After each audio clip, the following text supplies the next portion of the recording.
Hi friends! Thanks for tuning in. If you like this video, please give it a like, comment below, and take a moment to subscribe to our channel.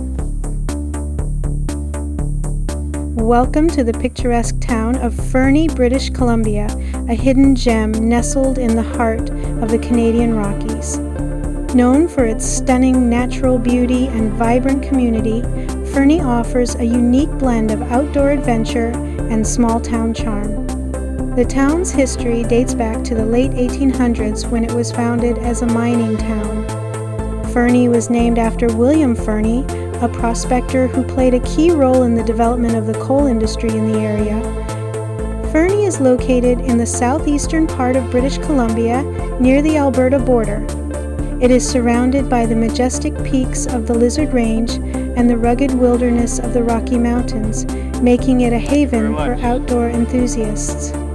The Elk River flows through the town, providing ample opportunities for fishing, kayaking, and other water activities.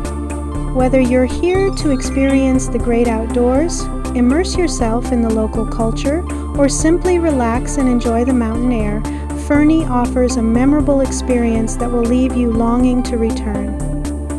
Thank you for joining us on this tour of Fernie, British Columbia.